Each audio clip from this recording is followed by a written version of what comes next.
Welcome to the Mitten Mysteries podcast, hosted by Haley V.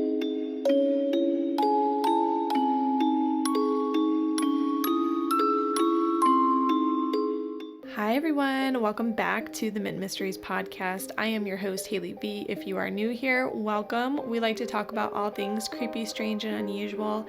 Anything weird that happens here in the Mitten State, I am going to cover it. So I hope you guys had a great week last week, and I hope you had a wonderful weekend. Sorry if I haven't been putting these podcasts out every single week on Monday. Things have been a little crazy here at my house, and with all the sports and schools, it's just been it's been a lot. But in the future, I'm going to be trying to start posting every single week, but the past couple weeks has been bi-weekly. So I apologize about that, but we are going to be posting every single week. And as always, if you guys are new to the podcast, make sure you guys give us a 5-star rating if you do enjoy, and also leave us a review down at the bottom. It really does help get our podcast out there. And if you'd like to send this to a friend who may also enjoy really creepy, haunted, kind of weird stuff, if you're interested in that kind of thing, go ahead and send this to a friend who also might like it. But yeah, let's go ahead and get into the rest of the creepy hauntings and legends of Mackinac Island. So last week's episode, we talked about Mackinac Island, the history behind Mackinac Island, all of the legends and ghost stories of the Grand Hotel, of Mission Point Resort, and of the drowning pool. So now I have a very special guest with me on the podcast today. It is none other than my husband, Jim. So this is my husband, Jim. Who, me? Is this live? No, this is not live. It's just pretend. This is my husband, Jim, everybody. Hey, y'all. Welcome to the podcast. He's very shy. Welcome to our bedroom. Welcome. Yeah, we're in our bedroom right now. This is where my whole setup is. So we are in the bedroom. This is our first podcast together. How do you feel? How do you feel about us being together on a podcast? I feel great. Does it sound weird? Like when you're listening to yourself? It sounds very weird. I hate my voice. I don't like my voice. It's more so listening to myself. You are hilarious. Your sense of humor is questionable, but you're hilarious. You can just say I'm weird. It's fine. Okay, so in the first episode, did you listen to it? I did. We're putting him on the spot. Did you listen to it? I did. All right, so what did I talk about in the first episode of Mackinac Island? Like, what places did I talk about? I talked about the Grand Hotel, I talked about Mission Point, and I talked about the drowning pool. Yeah, right. Yeah, so those are a few of the things I did talked listen about. to it, I promise. Yeah. And what did you think of the Grand Hotel when we went? It's awesome. It's a cool place. Me and Haley have two different views on, the... Okay, I guess we should start there. Okay, yeah. So let's start there. So I believe in all things supernatural, paranormal, other side. Not that he doesn't, but he's more of a I need to see it to believe it kind of thing, or feel it to believe it, or mostly see it to believe it or experience it himself. He can't really listen to a story and believe it right away. He has to experience it. My experiences are, if I feel something is haunted, there's a feeling of something that you get in there. Not so much seeing things. It's more so the chill up the back of your spine. Yeah, right. When your hair, like the I hair can on the back of your neck stand up. Yeah. Yeah. Just like walking in a new house or even restaurants, things like that. If a place has been there a while, yeah, you get a feeling when you go in that place. If it's just, I don't know, like bad vibes or just a happy place. So how did you feel when we walked into the Grand Hotel? I felt like just being an old place, it had there was a lot of stories to tell, but I didn't feel like it was like haunted or creepy. But if you walk around there at night, it's definitely a different vibe. So they kind of have like a curfew for the Grand Hotel, so you kind of have to be in your room at a certain time, and you can't like come out and like walk around and stuff. Right. So the second time we went for our honeymoon. We took the carriage from our hotel and we took it up to the Grand Hotel. So what did you feel like eating dinner there? Did you like the experience? Did you feel like when you walked in, could you tell that it was like old? Like, could you feel it in the atmosphere? Like there's a different vibe at the Grand Hotel? I think when we walked in, the place, it was pretty empty. We were like one of the earlier dinners. And then it got later, and then it got busier. As it was empty, I feel like when a place is empty like that, I think you feel more energy, like, just because I don't know, there's not a lot going around, so you're kind of like, I remember, because I think there was only a few people that were sitting down when we had gotten sat, so it definitely felt weird. It just, like, a weird feeling, not like a How did you feel when we were like walking through the hallways and then up to that That bar was weird area? just because like in my profession, just seeing that kind of stuff, I was just amazed like how quickly the Grand Hotel was built and how unstraight everything is, and which makes sense because I don't know how they built it back then. But So, a little backstory. My husband is I like to call him a wood craftsman, and he always makes fun of me for it. But he is. That's what he is. a wood craftsman is like somebody who makes a master carpenter. My husband's a master carpenter. Yeah. He builds some of the best stairs in the entire world. Like, I'm not even just saying that because I'm like biased. Like, he has major awards from plenty of different stairs that he's done, and I'm not talking like little tiny stairs. Like, I'm talking like millions of dollars worth of stairs that this man has created. So he knows his stuff. When we walk into a building, he knows. And I even noticed when we were in the Grand Hotel walking up that flight of stairs how crooked everything was. Yeah. And like I it's felt bad. I'm sure it's much worse than it is now. Do you remember when I fell down the stairs? Yeah. They were carpeted. When I fell down they the were stairs. carpeted. They were carpeted. It was very cushioned. I was wearing heels. It was bad, but I fell down the last like 5 stairs, and there was a bunch of people there. It was during like the late dinner time, so there was there was like a wedding party or something, and they were all downstairs, and it was like I tripped. I don't know what I tripped on. The stair?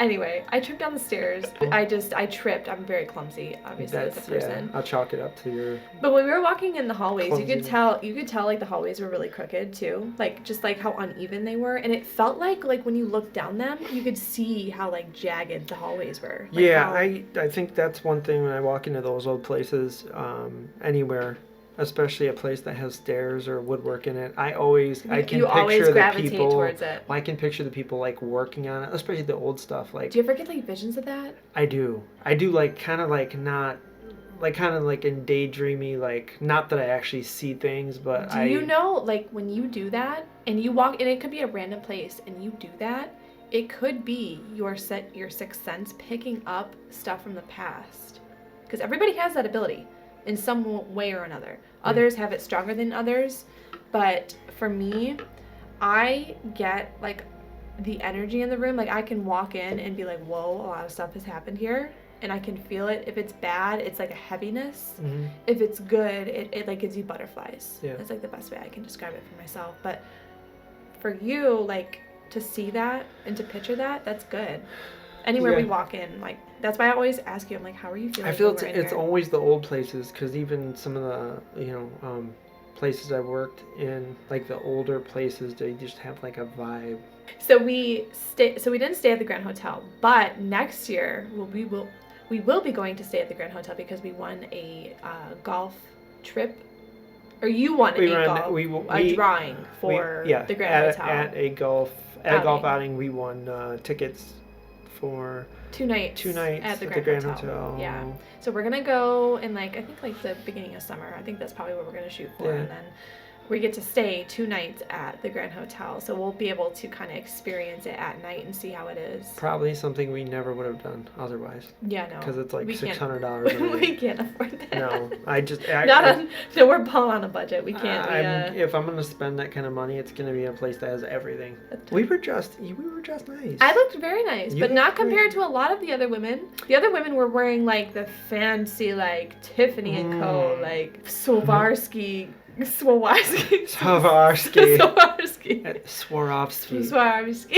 Oh my gosh, I swear I'm not drinking. I cannot pronounce this word. Ever. That's so bad. Okay. Anyway, they were dressed really nice. Yeah. So that's like our experience with the Grand Hotel. We were out of our element. For sure. We were.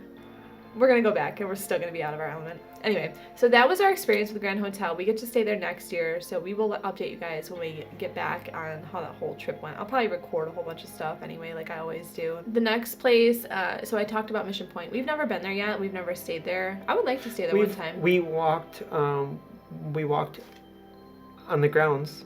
Yeah, we rode our bike. We rode our bikes. And then walked the bike. We kind of walked a little bit, yeah. But we looked around. It's a huge campus. It was used as a college, and it was also a part of the I did the whole bunch of the history in the first podcast episode of this, but it was used for the MRA, which was a peace organization, and it was used, and then it was transferred into a college, and the college was only it only graduated one class. So it was, I think it was around for like 4 years, but then they turned it into what is now Mission Point Resort. My first experience from being over there, you kind of get a weird, when we walked on it, it was kind of like a weird vibe, but it's also kind of like as you ride your bike around the island, it's where it starts to get quiet. Yeah. So it's like you don't hear a lot of noise. Once you go over that corner, and it's like all those like the flowers houses. You with get the house, the like houses and the cottages. That cottage is one of the oldest cottages. It's like a bed and breakfast. That was a part of the original Mission Point, like from like the 17 or 1800s. That cottage, I think it's called the Sheely Cottage. I could be wrong, but that's one of the first cottages on the island. But yeah, it was beautiful. They have a really cool golf course, and the golf balls, they have like glowing golf balls. I really wanted to do like the putt-putt. I don't remember. How much was it? I think we looked one time. I mean, we got a lot of people in our family. Yeah, it was. It was like $20 a person. It would have been like it probably would have been $150 for us easily, to play. yeah. But it was really cute. I like the. It's cool. And with the sun setting and the golf balls. If me and you go, we can play. Yeah, we'll probably do it. And then the next place we talked about in the first episode was the drowning pool. Mm-hmm. So every time we go over there, I get the weirdest feelings every time. And we even took our kids over there after we were done bike riding around the island. We stopped there. Do you remember when we stopped from the butterfly house? We went right there. And I took our oldest, I took him to like the very like edge, like around like the drowning pool, like the little lagoon. And I remember him saying like, what if I see one of the witches in the water? He said something funny. I can't remember what he said, but you know in JJ's voice. And I had my ghost EVP recorder thing, and it shows like it allows the ghost to turn.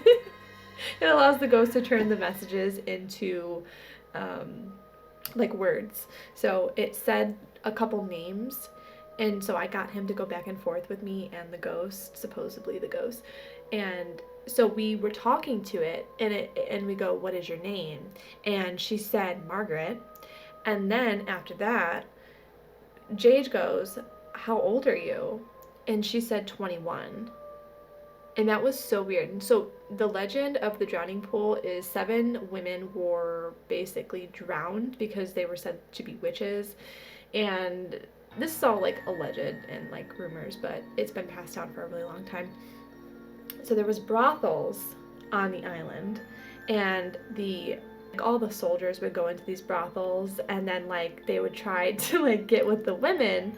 The women were said to try to flirt and bewitch these men, and they were married.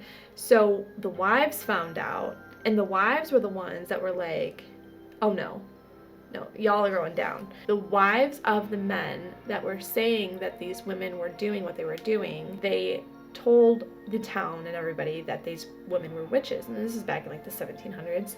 So the town gathered the women. They would put them on this contraption, and it looks like a seesaw, and they would dip them into the water until they confessed.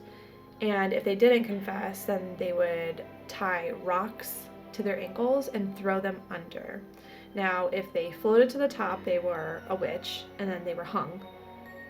But you can guess that they didn't float to the top, and they all drowned, so they were all fucked anyway. Yeah, all sinkers. Yeah, so that's pretty much the story of the drowning pool, and a lot of people have picked up like screams of women at night, like in the lagoon. It feels creepy there. It feels like ominous. Every time we go over there, I get the feeling of being like not creepy, like something's gonna pop out. I feel like a heaviness, like a darkness. You feel like you're in a cemetery. Yeah, that's like the feeling that heavy I get. Just sorrow. I guess. Sorrow, like that sad feeling. I think it'd be kind of cool to, like, if you were over there, like, just people driving their bike by, just say, hey, how do you feel here? Just, like, what kind of feeling do you hear? Not telling them, like, what was there. Yeah. But just to see what they would say. I would like to do that sometime. I've been over there before, and I don't ever remember it being, like... The last time was really weird. But I remember being over there before I knew about that legend or whatever. Mm-hmm. And I don't ever recall, like, it didn't feel any different. It felt like that every time I've been there. I don't know why. Yeah. It's just, I think all Mackinac Island beaches are kind of like... They're not really beaches. They're not really beaches, Yeah, but they're like rocky, and it's like not like the pretty rocks. It's just like the dull gray, so it's just kind of like... It's I don't know, limestone rocks. Yes, Mackinac Island's... whatever. Yeah, it's all limestone. It's not like the the lower well, it's more similar to the Upper Peninsula. Do you know? And it's very rocky, and it feels like you're in a different So when I state. get onto the island, I feel instantly like I went back in time. Like instantly. Yeah. And I can envision horse-drawn carriages, but like from back in like the 1900s. Do you think it's just because it's horse-drawn now? Let's say there were cars and stuff, you wouldn't have the same feeling. No, because even when we're in our town, I get visions of horse-drawn carriages in our town, going down the street. I just feel that I can hear like the clacking of like the horse feet. Yeah, I always think when we do that. But every time we're over there in the drowning pool area, I get the deepest feeling of like sadness. It's always sad, and it's always cloudy and rainy every time we go over there. It's never sunny. I wonder how deep that is. 20 feet. 20 feet. Mm-hmm. Oof. 20 feet deep. That's creepy. Yeah, because when you look at it, it's like really dark water, and it looks like... A guy took a GoPro and put it under there. Oh, no. I mean, if you go down there with like a dive... like those divers that go down in the deep water? I don't like water as it is, but I don't like deep, dark water either. Me and you you both have the same kind I of don't even think you could get... No, I would do it for a certain amount of money, but it would be a lot. Yeah. It's creepy. They have like those professional divers that like find people that have, like drowned and all that. I wonder if you were to pay somebody to go... I wonder if Mackinac Island would let you do that, or if you could like sneak down there and do it. Oh, my neck is like burning right now. Think of like even just it feels floating claustrophobic. on top. It feels claustrophobic. You would feel things that were hitting your feet, like. Mm-hmm. Yeah, well, it's been a lagoon for and hundreds of years. That lagoon has been there. I mean, it would be cool. No, they wouldn't. I mean, I'm sure it's risen and fallen because of the lake levels and all that. It would be cool if somebody that knew Mackinac Island's history. But what if that like the was bones there of those or women not. are down there? Because bones. At some point, they would have had to. Somebody would have gone down there and checked. I don't think so. Unless but they it could did be buried under. It could be buried under like muck or algae creatures. Anyway, so yeah, that's the drowning pool. Garbage. That's how we feel. Now, where we're going to move on to next is Fort Mackinac. Wait, I almost said Fort Mackinac. Fort Mackinac. Never say Fort Mackinac or Mackinac Island. Oh my gosh. I said that because I don't know why. I did it the other day. I gave you the dirtiest look. He did. If you're from Michigan. I was disgusted. If you're from Michigan, you know not to say Mackinac. Mackinac. I said, what did I say? Oh, I couldn't say, you know what I couldn't say? Fort Michilimackinac. I said Fort Michilimackinac the other day, and you about chopped my head off. You were like, what did you say? I was so ashamed for you. Yeah, and I grew up here my whole life, and I've been here my whole life. We're going to laugh about this because every time we talk about Fort Mackinac, we always talk about... Okay, so if you guys don't know, there's ghost tours on Mackinac Island, and they are incredible. You learn a lot of information, things that I didn't even know about, and I do a lot of research about all this kind of stuff. So there was a tour guide that we had, and he was awesome, very theatrical. He improvised and told all the stories very well, held information very well. He reminded me of our son. Totally. Okay. I have to tell this story because this is like one of the things that comes into play later on when we tell like the stories and hauntings of Fort Mackinac. So this tour guide, can't remember his name, but we were on the nightly ghost tour in October, and he was talking about, we walked up to like the fort area, and he was talking about a ghost. He was talking about a ghost that was seen tripping young children and women down the stairs of the fort. And so we were like, oh man, like that's crazy, and like he was like, yeah, you could like feel this soldier behind you, and like he's like a prankster and he likes to trip women and children. So the next day we go to the fort and we're like observing, and like we're going to like the middle area where they do like all the reenactments. And this dude is out at night. He said that the ghost tends to dress up in his old gear and go out there and trip women and children. And this dude was a reenactment soldier we were just cackling Job about it security. because we were like, what if this guy, like, just like as a joke, was like telling this ghost story about this ghost that trips women and children, and really it's just him tripping like young children and women like down the stairs and like taking off and running, and like nobody would even know. Job security. Anyway, so that was just like a funny little story. And we love the tours though. We love the tour guide. He was awesome. But great kid. He was very entertaining. It was good. I would do it again. I would do it again. I loved it. I loved every bit of it. It was just coincidental. Was it a coincidence? Maybe. It was. We were. I remember listening to the stories, and I'm not, like I said, I don't, like, I have never seen anything, but like when he was telling some of the stories, like I felt. The one by the island house. I felt creeped out. That one was weird. The guy that hung himself was a Charlie. Yeah. It was. He did a very good job. Very good. He was very theatrical. His voice was real creepy. Like the way that he, like, not in a bad way, but like in a good way. Like the way that you want a story to be told. He was like a character. That was just like a little story about the fort before we get into the hauntings. So now we're moving on to the hauntings of Fort Mackinac. So when we went to the fort, but I know that there was a lot of different sections within the fort. So there was the guardhouse. There was like schoolrooms. Yeah, so there was the guardhouse, the officers' stone quarters, which are like the apartment living areas where we went into, and then there was the hospital. The hospital was real creepy. So when we went, I think the one that stood out the most was like the living quarters, like where the schoolrooms and like the kids' like the apartments, like where you would walk in. That one did not stick out the most for me. That one was really creepy. Do you know what else was really weird? The one place where it had the bar. The underground. The black hole. That's what they call it. That haunted me as a kid. Okay, so we're gonna. The first time when it haunted me as a kid. You went down in there? Hell no, I didn't go down in there. No, I just seen the hole and I'm like. Yeah, that was okay. So we're gonna get into Creep me that. out. Okay, so now the first area we're gonna talk about is called the guardhouse. Now, this was the only jail available up until 1828 on the island. So it was the only jail that held prisoners, of war, all that kind of thing. And there's said to be cold spots in certain places, even though it's really hot weather. So it could be like manifestations of the prisoners that died there. And there was a soldier that was captured, or there was a person that was held captive, and he died in the guardhouse, in the black hole. That's what we're talking about here. A lot of the cold spots are felt in the black hole, the guardhouse, where that little hole is. So when you walk in there, even though it's hot, you're going to feel like cold spots. That's usually manifestations of spirits or paranormal things that are happening.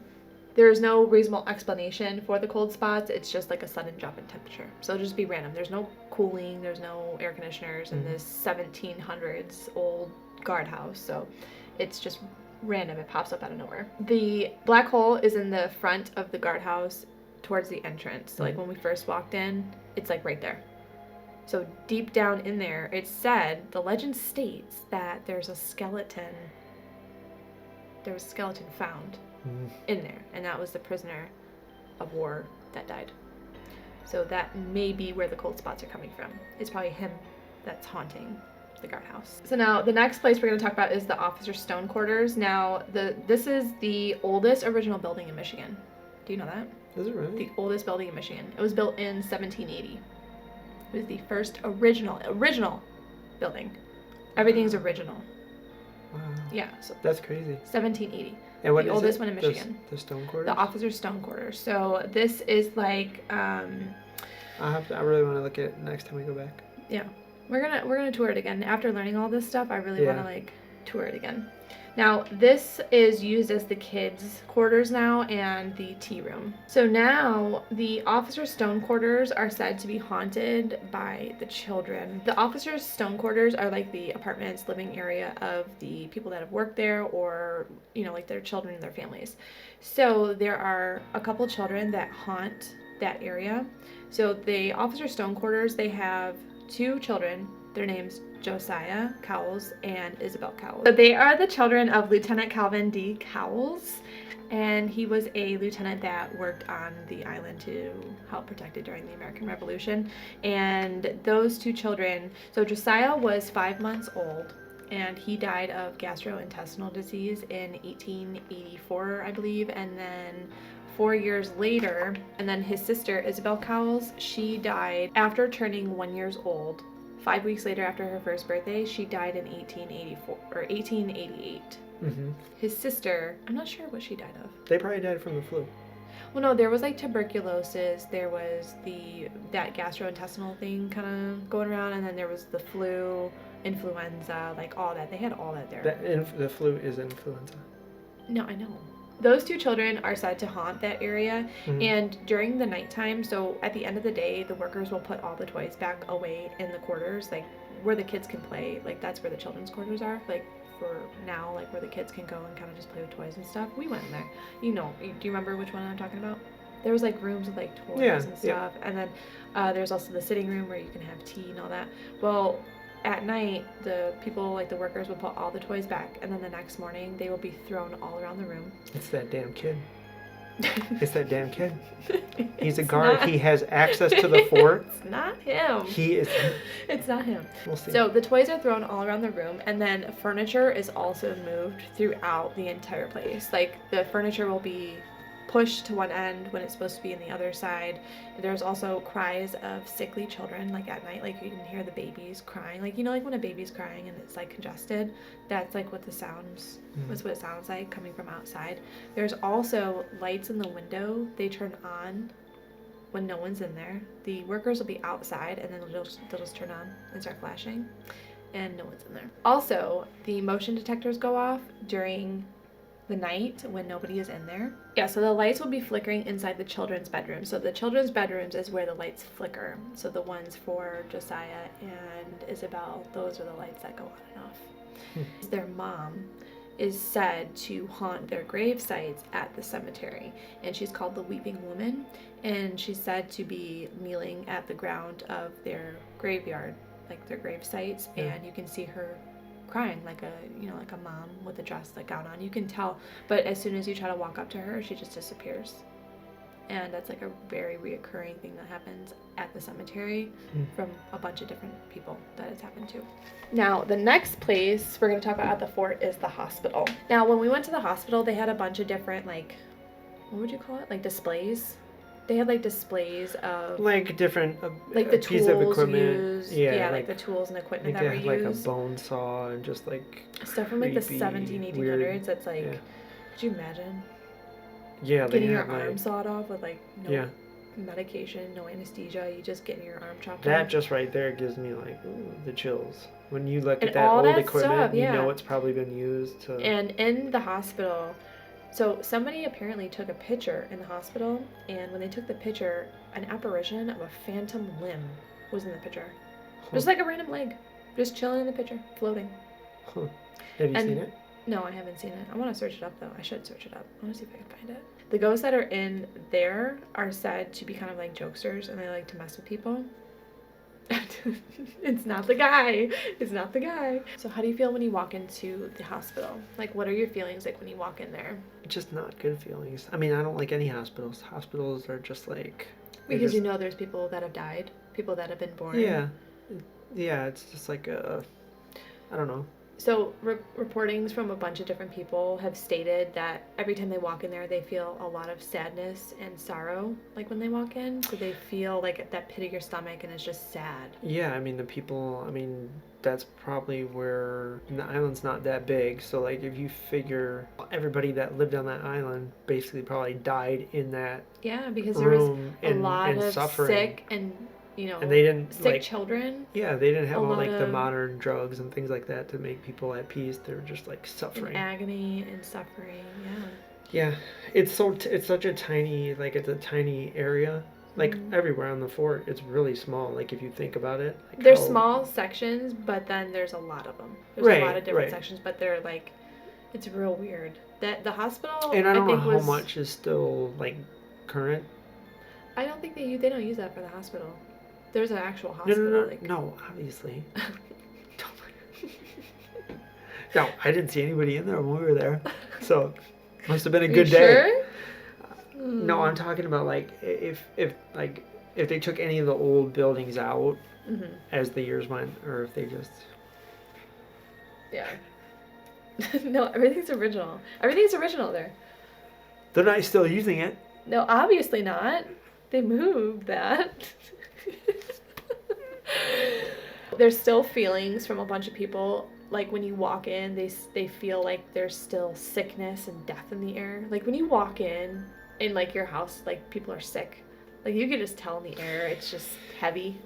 Yeah, I mean, you know what happened there. It's not like if you just walked into that room and they're like, how you feel. But there's a bunch of people that have just like walked in that have never been to Mackinac Island or never been to the But they fort, knew it was the hospital. and they feel, but still, like there's not learning about anything. They still feel a certain presence. Most people have like a feeling about a hospital, though.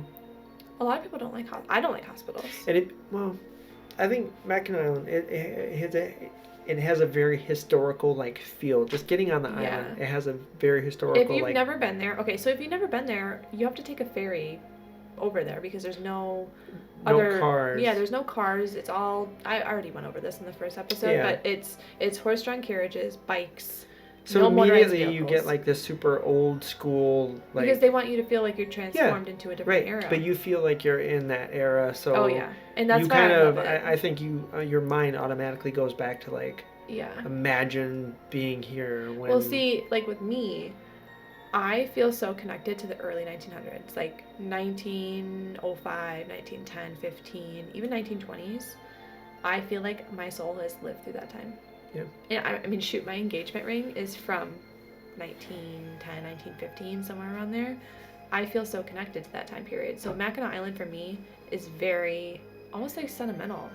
I felt so connected the first time I ever went there, in the history and just It's everything. really cool. Like the whole main street's very like commercialized, like with gift shops and things like that. But if you ever get the chance to stay there overnight, oh man, the nighttime is completely different. Because everybody that basically rushed on the island and got off the island, now the island's empty, so there's only people spending the night or that live there. Mm-hmm. So it's really quiet and you can really feel like what the streets feel like. And we've never went around the island when it was dark. We chickened out.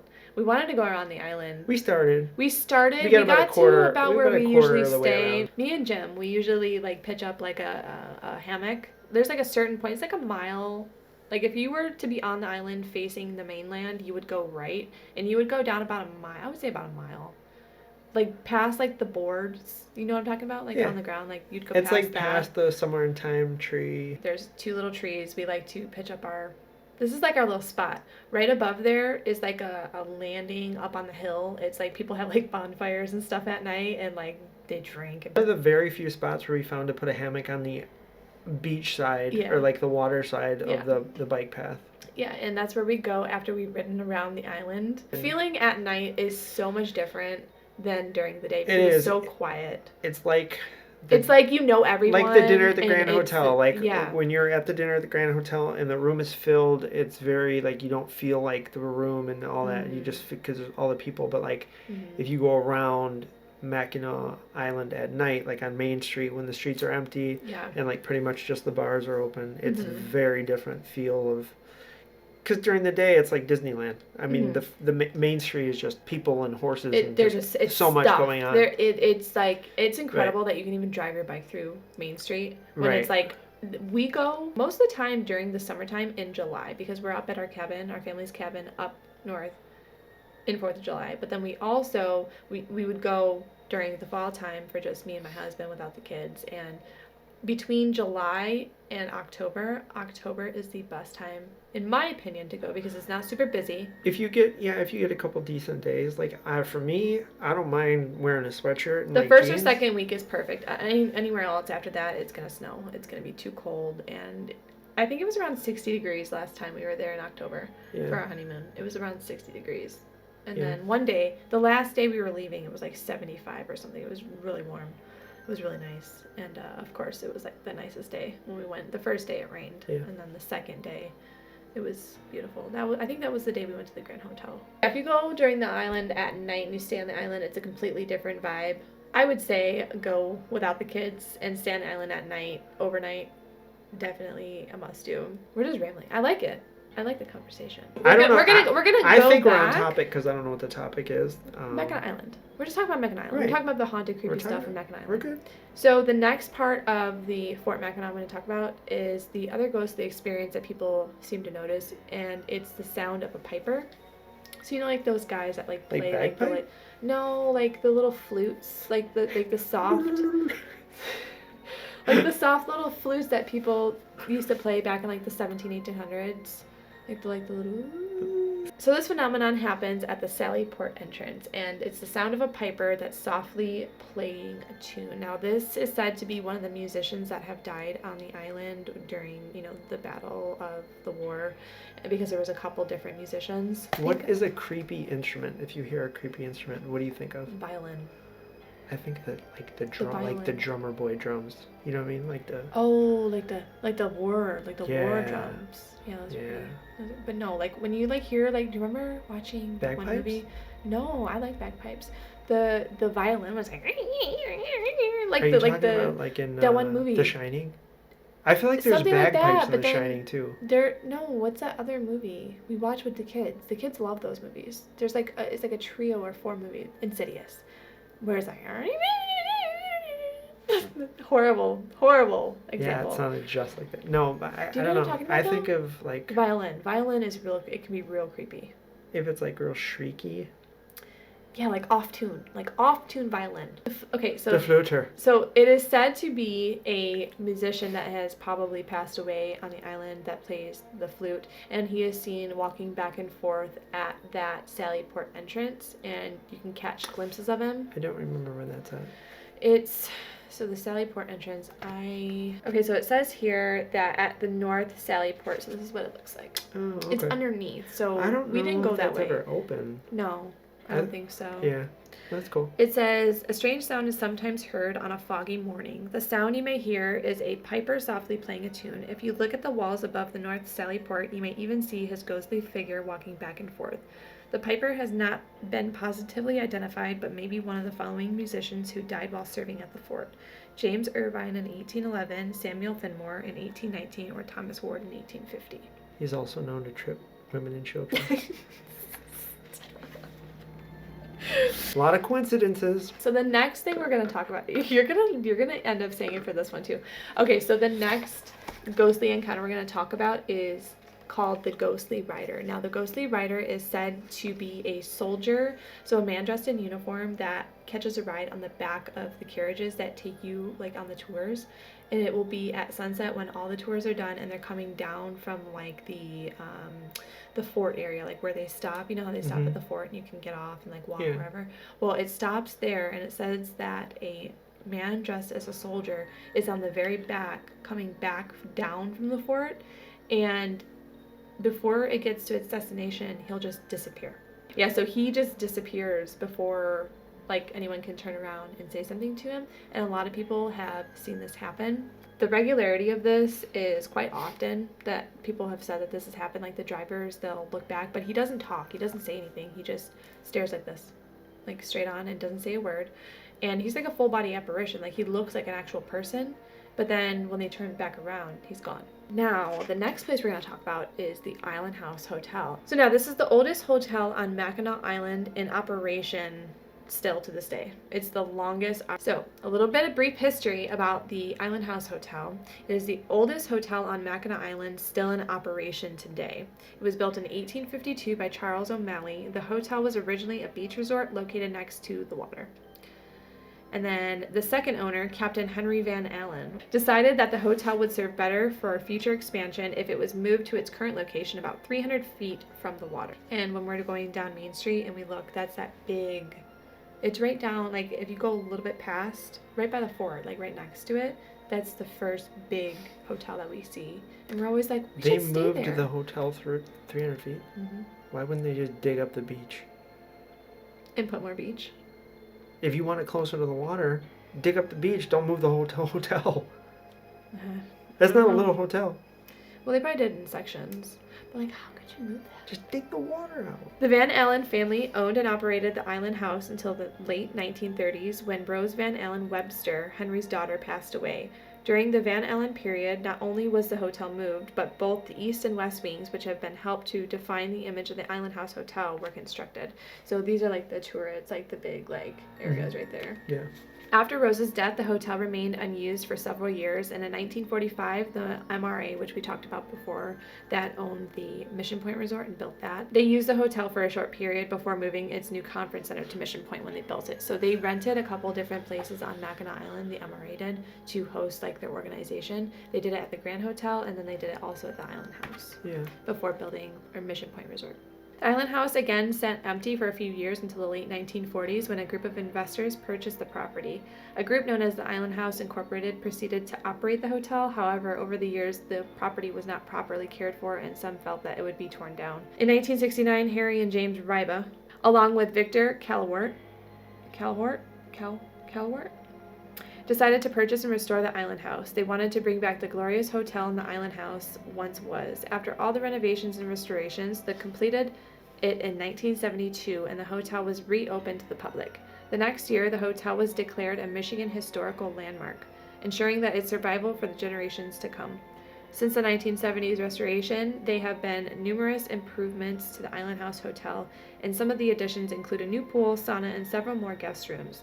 The Island House is a great place to stay if you enjoy the feel of a classic hotel with modern amenities. Now, I am reading this from the Haunts of Mackinac book, and this is a Ghost Stories, Legends, and Tragic Tales of Mackinac Island from Todd Clements. His books are really good if you guys want to buy them. They're on the island if you ever go there.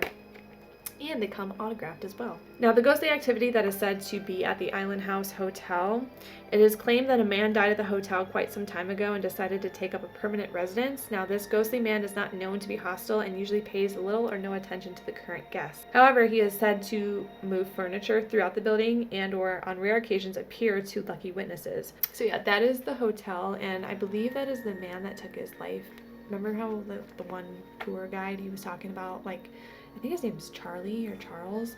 He hung himself in the window on, was it 412 or 406? It was something like that. And it was, I don't remember. It was one of the during the tour they. It was one of the turret rooms. You look pretty today.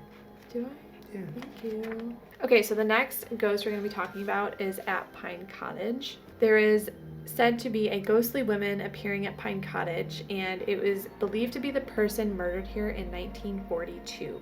One of the most well-known sightings was by a former owner of the property. The owner was going into the room number 4 when a woman rushed out of the closet past him and went out the window. The strange thing about the woman was that she had no visible legs and appeared to be flying. The owner's dog, who has also witnessed this event, never entered the room number 4 ever again. You see a woman running out there with no legs, you're just floating? If it was a cat, that cat would have went in the room. Dog? No, cats Dogs are know better. No.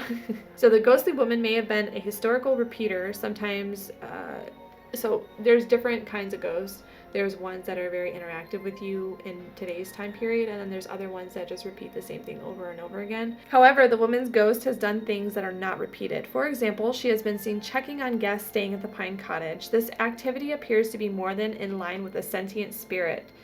Whatever the reason the ghostly woman has been being at Pine Cottage, she is not there to threaten anyone. She may be just a restless spirit, but she is not an evil one.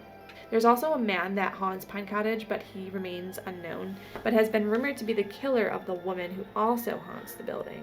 The ghostly man seems to be angry and has been heard swearing in a coarse voice, and he is the historical repeater playing out an argument from that dark rainy night on 1942, in which he committed murder. It seems to make sense, but unfortunately the case has remained as mysterious as the ghostly activity which takes place here. There's also a little girl that haunts Pine Cottage, and that is said to be the little girl that is a sad little girl with big eyes and long blonde hair. Oh, she probably looks like you. She has been encountered throughout Pine Cottage and is frequently seen across the street playing the piano at Chateau Lorraine.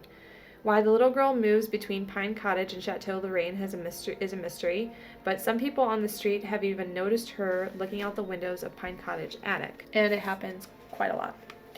It says that the reason for the little girl's ghostly presence at the Pine Cottage may be a result of neglectful parents, and a neighbor of Pine Cottage once claimed that the little girl was the daughter of a couple who once lived there. Both parents were reportedly very heavy drinkers, and as the story goes, the little girl was left behind at Pine Cottage when her parents moved to Detroit.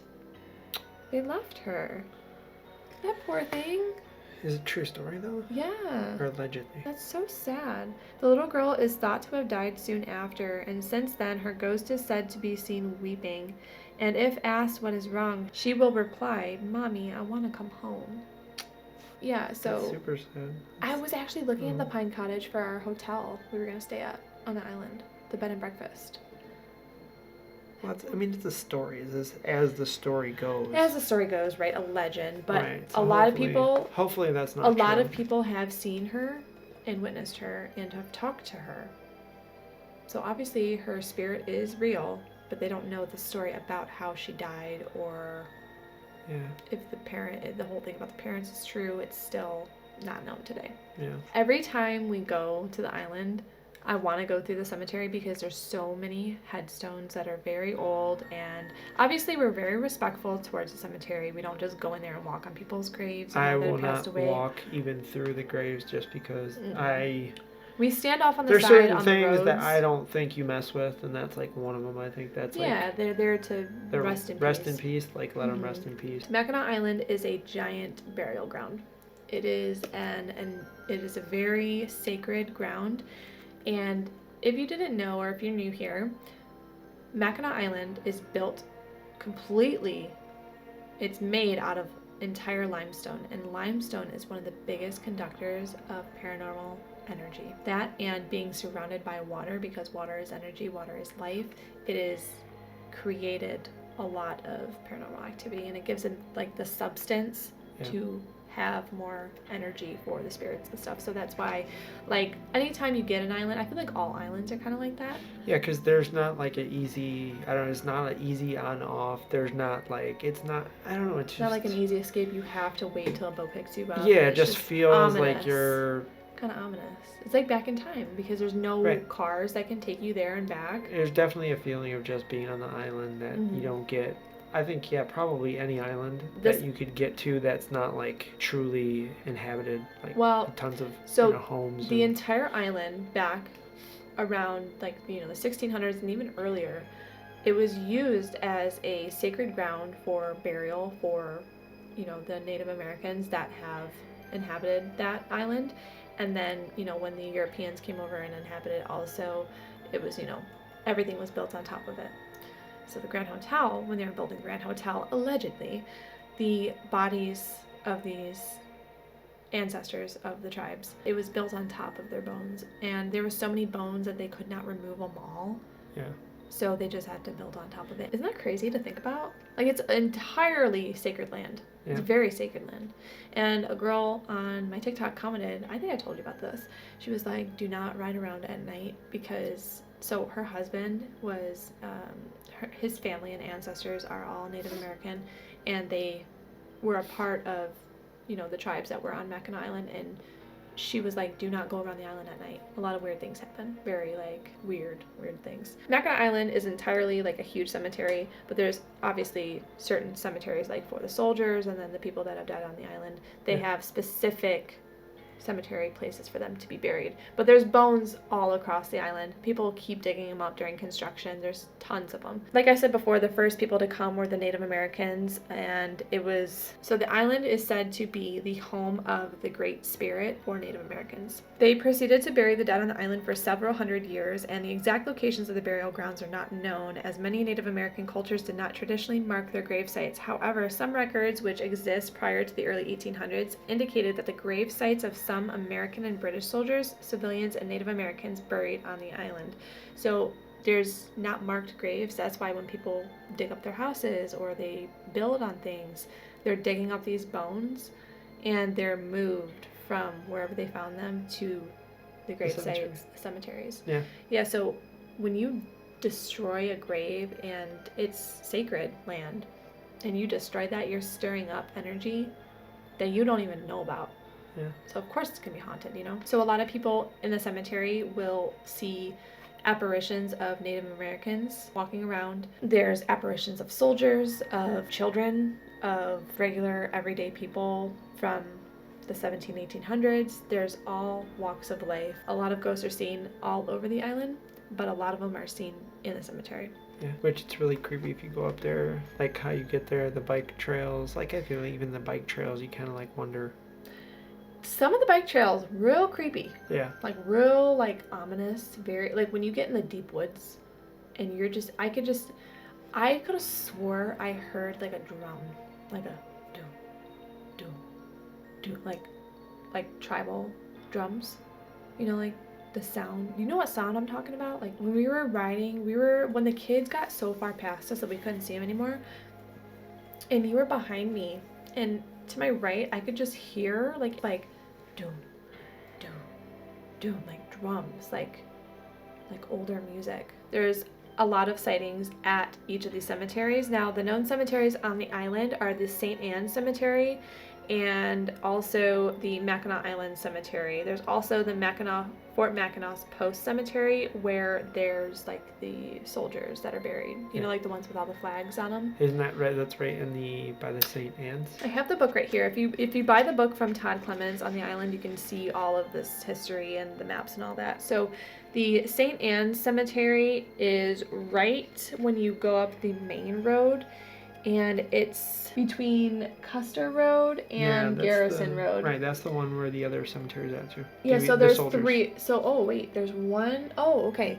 So there's the St. Anne Cemetery, there's the original St. Anne Cemetery, there's the Mackinac Island Cemetery, original Mackinac Island Cemetery, and the Post Cemetery. So there's a bunch of different original cemeteries, but they've picked up or moved or just made entirely new. So the ghosts that are said to haunt multiple of these areas, the one mother of the two children are said, she's said to haunt their grave sites. She's seen crying and weeping at the children's grave sites because, do you know how she died? Of a broken heart. Because of her children. All three of her children. I believe that. Well, she had three of her, I don't know how many children she had. I don't know if it was 5, but she had 3 of her children, I believe. Yeah, she lost 3 children due to disease. And she was so sad about the children's deaths that sorrow overcame her. So I don't know if that's like dying of a broken heart or if she took her life. Much. You can actually die of a broken heart. Yeah. You know that? I believe it. The ghost that has said to have been weeping by the graves of the kids is their mother, Mary. And she has a hazy appearance and disappears when approached, like I said before. So we're going to move on to the battlegrounds of 1814. Do you know where the Battle of 1814 was fought? Where? Mackinac Island. But do you know where? On the golf course, what is now the golf course, the main golf course on the island. Yeah, I mean, that's probably like the open, like biggest open area. So on August 4th, 1814, the American forces fought the British in an attempt to regain control of Fort Mackinac, which is obviously the fort. A bulk of the battle took place on the ground, what is now the Washawaka. Oh my gosh, I struggle with this name. Hold on. Wawashgamo, there we go. Wawashgamo Golf Course. And during the course of the battle, 51 men were wounded, and Major Andrew Hunter Holmes, for whom Fort Holmes is also named, was killed along with 12 of his fellow soldiers. And the number of the British soldiers who died in the battle are unknown, but those who died during the battle were later buried by the British commander, Lieutenant Colonel Robert McDowell. Colonel, sorry. They were later buried by British commander Lieutenant Colonel Robert McDowell. The commander had the dead buried. The commander had the dead buried on the battlefield.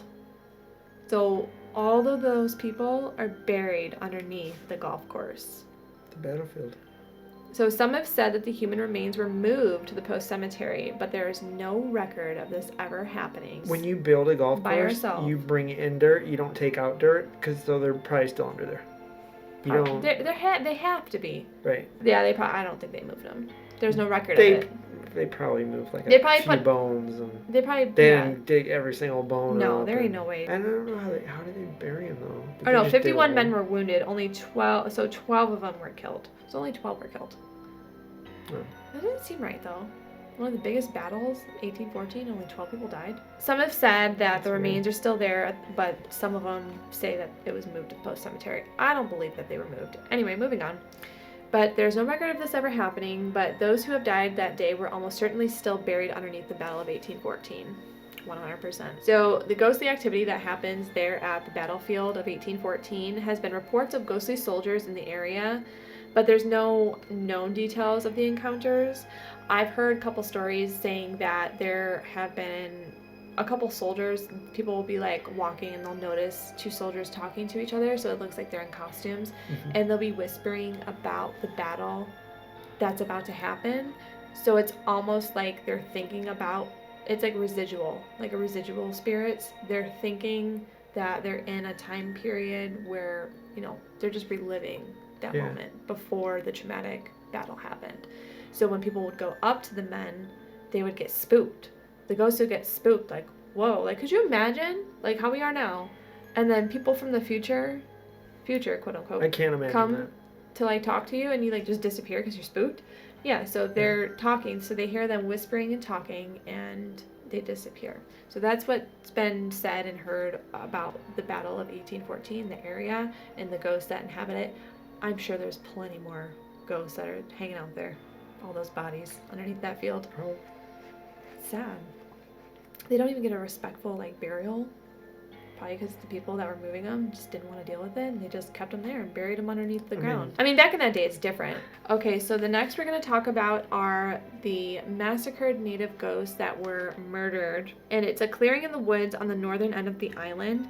Now, the northern part of the Mackinac Island is the least explored by tourists, especially at night. And it is here that on the island that the British are rumored to have had murdered 70 or more Native Americans. And the story claims that the natives were hunted by the British soldiers and killed throughout the woods north of the island airport. You remember, like, when we rode the bikes with the kids to the airport, that field that's like across from the airport, you could tell it's like all field. Yeah. That's where they are said that the British killed the Native Americans, and it was over 70 or more.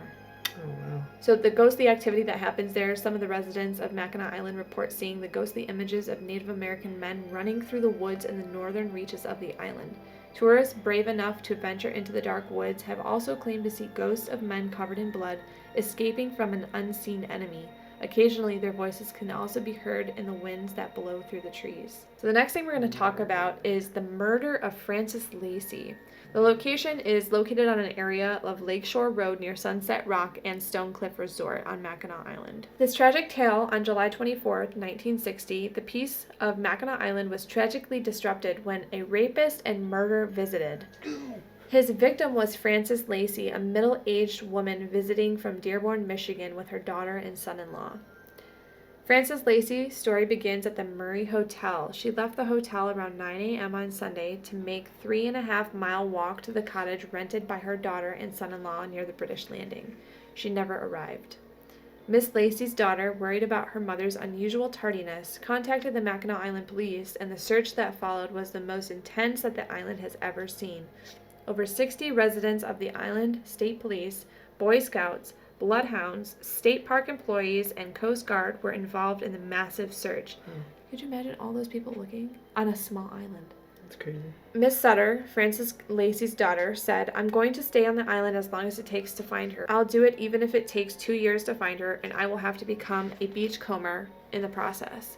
4 days later, about 7:15 p.m., the lifeless body of Frances Lacey was found. As the police pieced the events together, they came to one conclusion. The authorities believe that Miss Lacey was attacked at about 10 a.m. Sunday, July 24th on the Lakeshore Road. She had been struck in the head so hard that her dental plate was dislodged from her mouth. The attacker then dragged her about 20 feet into the woods and sexually assaulted her. After the assault, the suspect took Miss Lacey's underwear and used it to strangle her. Her body was hidden under some bushes and fallen tree nearby. The authorities could find no motive, and the large crowds of tourists made finding the killer nearly impossible. There are theories as to who killed Frances Lacey, but still no proof. Some believe that the killer was a guest of the MRA group who were using Stonecliff Mansion at the time. Others say that it was just some warped criminal loose on the island. Regardless of who they were, the killer has gotten away with murder. So nobody knows who that person is to this day. That's what's creepy about the island too. Is like if you think about it, there's no quick way to get anywhere. I mean, your bike, but that's it. It's just like. And for a small creepy. island, it's a big island. Oh, You yeah. could hide. I mean, there's a bunch of stuff that you could hide on that island. Yeah, and all the woods and. It's sad. Anyways, I hope you guys enjoyed today's episode. Did you enjoy today's episode? Did you enjoy talking? I enjoyed And being on a talking quite a podcast? bit. Mackinac Island is one of our favorite places to go. And there's still a ton of things that we could talk about. There's so many legends and it's just stories. a cool place if you ever get the chance to visit. It's One of our favorite hotels to stay at is the Lilac Tree. If you ever go there, try out the Lilac Tree Hotel. if you can stay the night. Mm-hmm. Otherwise, it's kind of like rush to get on the island, rush to get off the island. There's a lot to do. And you gotta have a good 8 hours if you're just gonna get on and off the island. We stay usually 12 hours. We usually do like a 12-hour day, 12 to 15-hour day. It's kind of cool if you do it like we usually do a camping trip because camping's cheap, and then we stay on the island like a night or two to offset the money that we would save. So we just blow it there on the island. And the food, because the food's amazing. And but the there's a food, bunch of it's a restaurants really and cool experience. The entertainment is amazing. Yeah. So yeah, if you guys ever get the chance to come to Michigan, or if you're from Michigan and you've never been to Mackinac Island, definitely go. We enjoy going in the summertime, but the best time for us personally is in September, October time. Yeah. It's much cooler. It's not super hot. There's not a lot of people. You don't need hot weather on the island. There's really nothing. And it gets kind of breezy on the island anyway because it's an island and it's all surrounded you're by riding water. bikes, you're doing something active, so it's not something you want like usually super the hot weather first anyway. 2 weeks of October is like really cool, like really nice weather, and it's just a good time. So if you guys are ever there, make sure you check out all the fun spots we talked about on today's episode and last week's episode. And if you guys have any questions or if you have any stories you'd like to tell us, just go ahead and send them to the Mitten Mysteries the Mitten Mysteries at gmail.com. You can also visit us over on Instagram, TikTok, Facebook. You can email us. Whatever stories you have, we'd love to hear them. And if you have any stories about Mackinac Island, we'd also love to hear those. But thank you guys so much for listening. Make sure you guys give us a 5-star review and also leave us a review over on Apple Podcasts, Spotify, wherever you listen. Yep. And we will catch you guys in the next episode. If you want Jim to come back on more episodes, then go over to TikTok or Instagram and leave us a couple messages. Or if you don't. Or if you leave don't. a couple messages. Either way. Good messages, right? All right, we'll talk to you guys later. Stay spooky, y'all. Later.